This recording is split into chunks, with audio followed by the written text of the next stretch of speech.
I said I wanted 7 strawberries and 13 grapes. And water chilled at 37.5 degrees. This is crazy. Where's my lounge chair? I'm supposed to have everything I asked for. I can't work under these conditions. Dad, what are you doing? Oh, hey, Cam. I'm just practicing for when we're famous. But Dad, we're on. Now? Yeah. I thought it was only 6 o'clock. Dad, it's 7 o'clock. It's 7 o'clock. Oh, crap. All right, listen, you go ahead and you start the introduction, and I'll be there as soon as I can, okay? Okay. Oh, and hey, Cam. Don't worry, kid. I won't do anything to embarrass you, okay?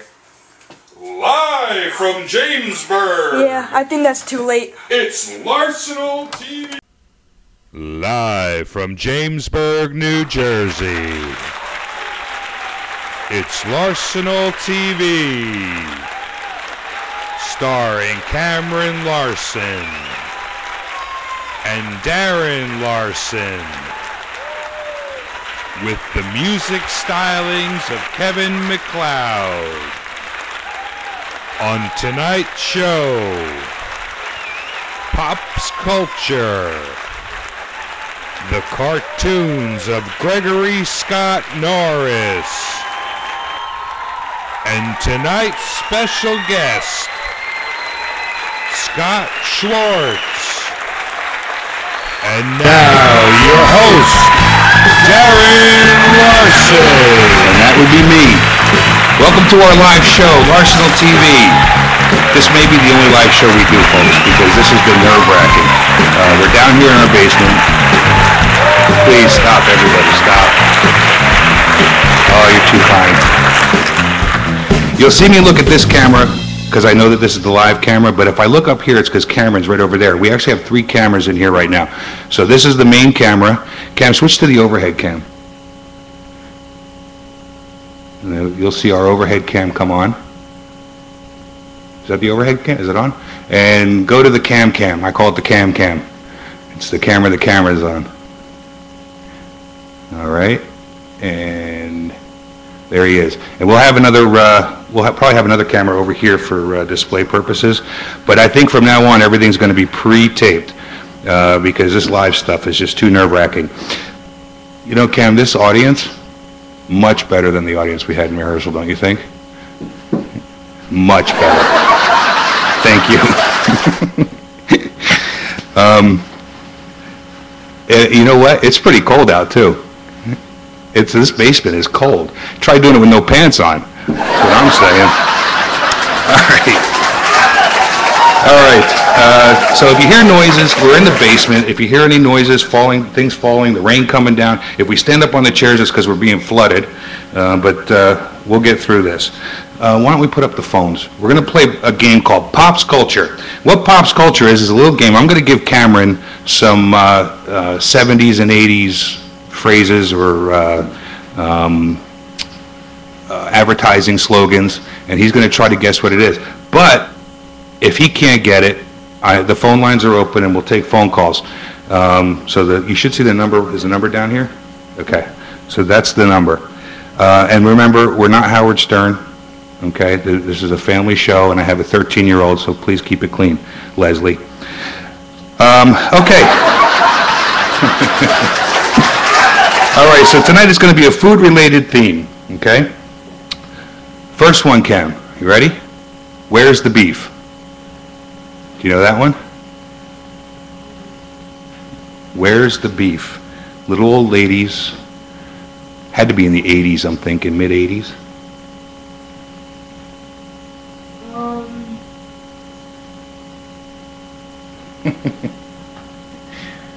Chicken. And since we have no phone calls, it's Wendy's. Okay, here's the next one. You ready? Hold the pickles, hold the lettuce, special order, don't upset us. All we ask is that you let us serve it your way. McDonald's? Close. Burger King? Burger King, very good. You win. All right, next one. You got chocolate in my peanut butter. Think about it.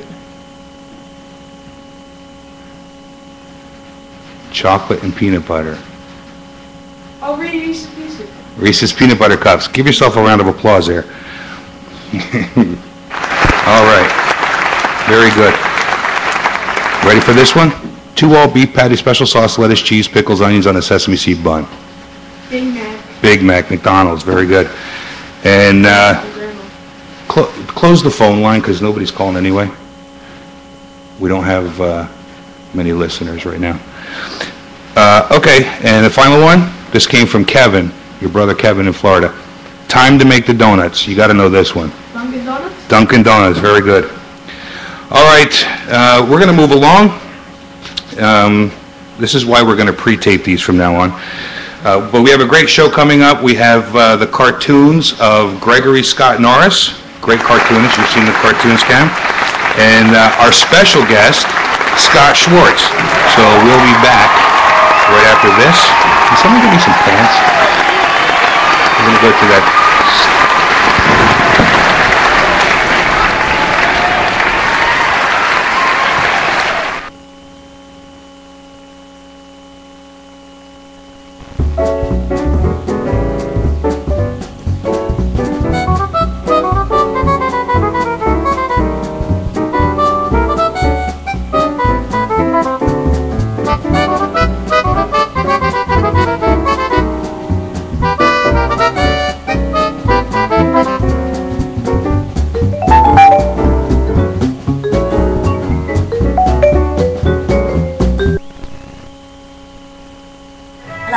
People call me the Donald, Mr. Trump, and Sir. But soon, you'll be able to call me your president. You know me. If you don't, you've probably been living under a rock. Not in Iraq, under a rock. I'm Donald Trump, and I'm announcing my candidacy for president. You know I'm known for my candor and business prowess. The country needs my leadership at the helm. America needs to be respected again. Money is the problem, and I have the solution. And lots of it. If I become president and the country ends term limits, I'll pay the $14 trillion national debt with money I keep in my spare change warehouse. Money and me are BFF. I've lost more twice than what most of you will make in your life. I pay my deadbeat kids more in allowance per day than you'll make in a month. Get a haircut, you look silly. When it comes to issues like gay marriage, I've got experience. I sleep with Ben Franklin every night. Have you ever rolled around naked in $1 billion? Can any of you people even count that high? I didn't think so. I have a lot of great victories. These things, and so much more, qualify me to be your president. That's not all. If you make me president, I promise a signed copy of my New York Times best-selling book, Out of the Deal, with matching board game in every home. In fact, my Out of the Deal board game will replace our current substandard educational system as a new standard in K-12 learning. And it's fun, too.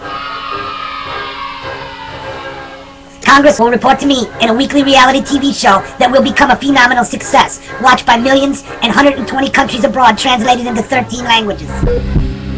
Bonnie, why should I fire Nancy and not you? Nancy, who should I fire? The old guy. I'm tired of you whining, Nancy. You're fired. Bonnie, you're fired also. And you're old and you're fired. And what are you laughing at? You're fired too. Stop crying, for God's sake, and man up.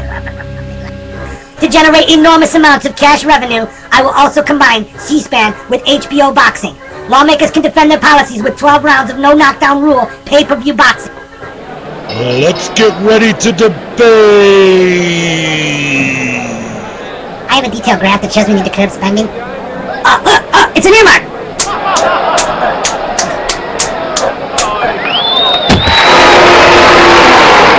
One of my first acts as president is to turn the White House from this boring 18th century relic into a state-of-the-art casino, personally designed by me. I promise 0% unemployment. Everyone will work for me, in one way or another. Unless I fire you, then you'll just go to prison. As far as healthcare, you won't care about your health with all the fun you'll be having playing my board game. So vote for me, Don Trump, or you're fired. This country will be respected again. Copies of Mr. Trump's book may be signed by an employee of Mr. Trump Incorporated or one of its international subsidiaries. Mr. Trump reserves the right to buy your vote. Also reserves the right to make Brett Michaels Secretary of State. Hey dudes, can't we just rock on?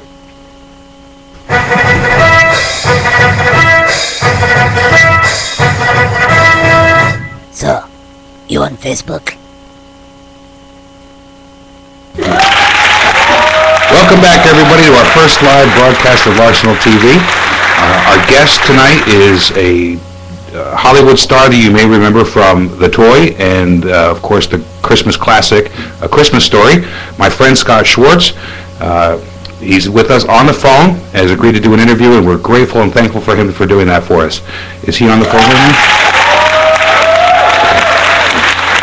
Hi, is it Scott? Scott, it's Darren. How are you? Good. First of all, I want to thank you for being on our show. We're not Letterman, we're not Leno, but we're sure grateful to have you come on with us. Just wanted to talk briefly. You were one of the stars of The Toy with Richard Pryor and Jackie Gleason, and of course Ned Beatty. And not many people can say that they worked with Jackie Gleason and Richard Pryor. How was that? Was that what kind of experience was that for you? Magnificent experience. Wouldn't trade it for all the tea in China. I can imagine. The learning experience was astronomical. The friendships that I got out of it that lasted for decades, can't put a price on it. And working with two legends, not just one but two. Not all that many people get to say that. I've been very, very fortunate throughout the years to get lucky to work with some amazing people, and they were two of them. Yeah, definitely. They gave of their time. They gave of their knowledge. Both of them, to a certain extent, went out of their way to help me learn things and grow as a person and as a performer, so to speak.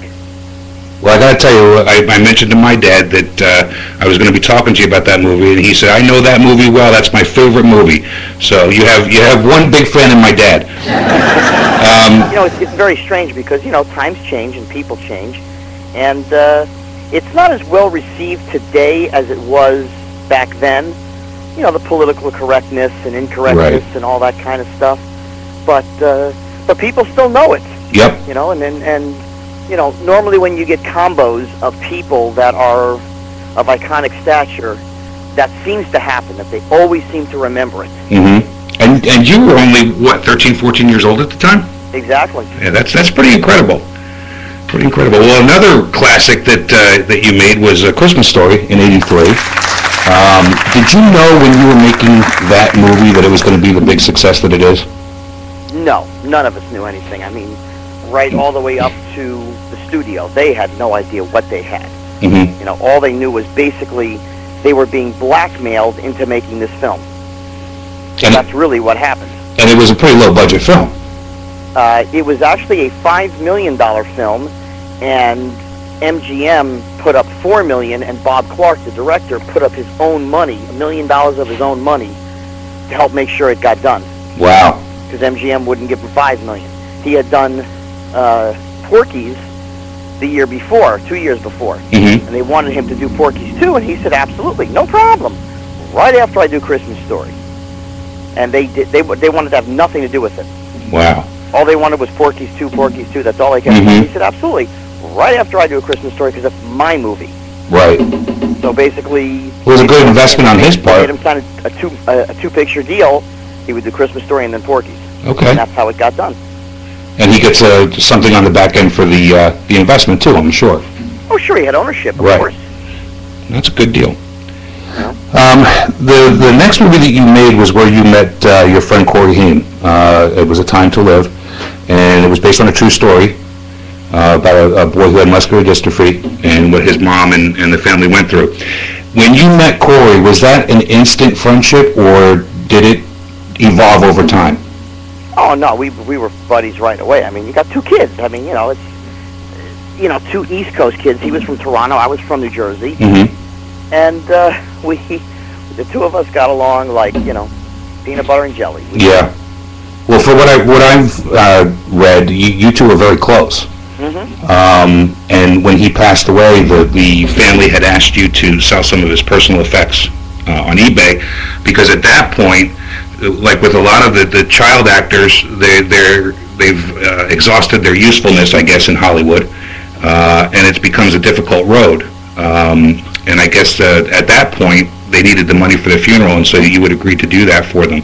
And that had to be difficult. It was more of a situation where he didn't he wasn't useless, let's put it that way. He was still working and doing little things, but nothing that paid any any kind of major dollars. Mhm. You know, if somebody says $50,000, wow, well, when you're paying, you know, taxes, agent, manager, publicist, you know, living expenses for a $2,500 a month apartment, it goes fast. Right.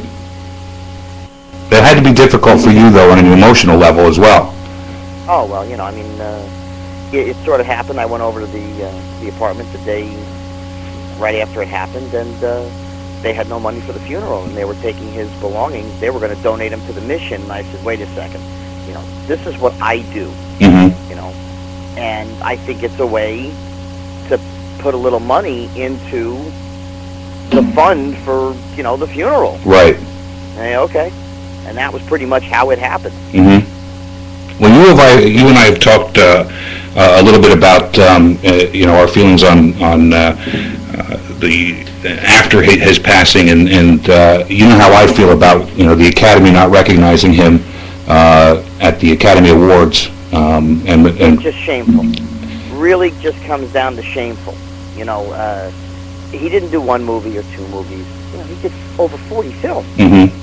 And for them not to recognize him at all didn't make any sense. It's not like he did 40 straight to video films. You know, Lucas, Lost Boys, License to Drive, Silver Bullet, Murphy's Romance.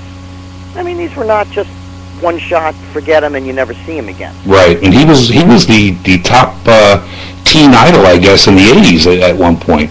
Well, I mean, it was him and him and Feldman were just going bonkers there for a little while, and you had, you know, Alyssa Milano and Ricky Schroeder, and I mean, he was a group of people, but him and Feldman, they made a little team that worked, and people liked it, and yeah, I mean, he was in the top 3. How's that? Mm-hmm. Definitely, absolutely. Now, right now, you're managing a sports collectible in Hollywood memorabilia store. Yeah, my dad has a baseball. It's called Baseball Cards and Movie Collectibles, and we're in Westlake Village, California. You can find us if you go on the internet and just look up my name or the store's name, Baseball Card and Movie Collectibles. You can find us, and we've got something in the vicinity of about 1 million items between sports cards and a lot of movie memorabilia, from photos from 8x10s to lobby cards to posters to autographs to books and tchotchkes and anything you can pretty much imagine. Okay, terrific. Well, before I let you go, the burning question in everybody's mind at work, the tongue on the flagpole, how was that done? It was a plastic pole.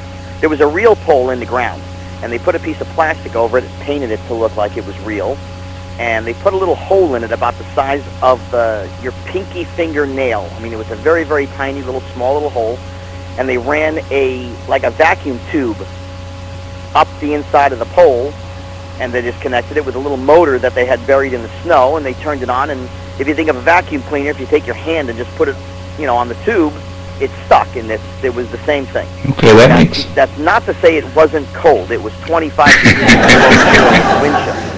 Okay, that makes sense, because we all thought maybe it was a fake tongue, but you know, we watch it, and we were discussing it at work.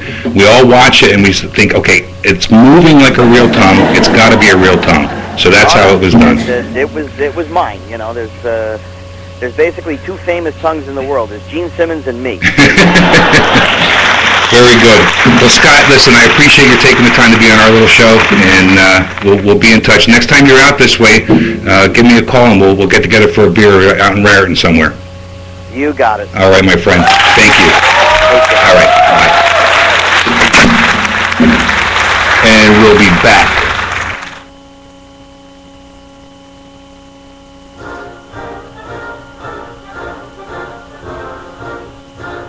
Hello, people.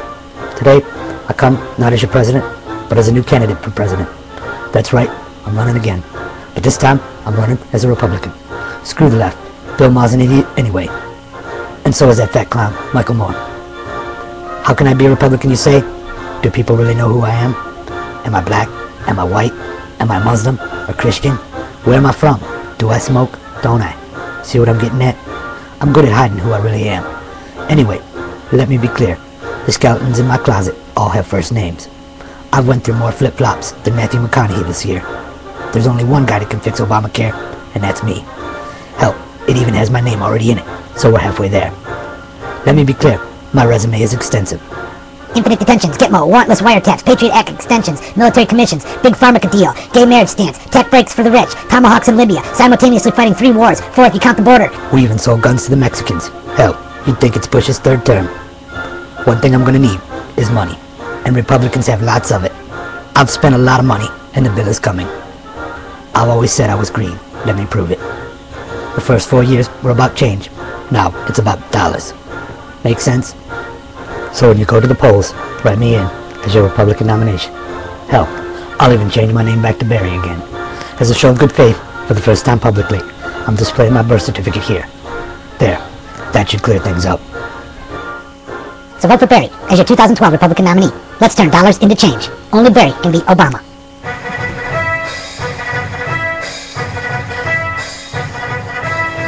Drill, baby, drill. Hey, we're back live. I hope you've enjoyed the show. We've had a great time putting this together for you. And like I said, it's difficult doing a live show, but there's so many people to thank. First of all, family, friends, co-workers. Couldn't have done this without you. And of course, Cameron, my partner over there. Cameron, I got a bottle of sparkling cider that you and I are going to have a little bit here. So why don't you come on over here and sit down. Switch that thing around there. Gregory Scott Norris. Want to thank him. Just appreciate his cartoons. Made our show all that much better. Huge thank you to Scott Schwartz, of course, for participating in this little project of ours.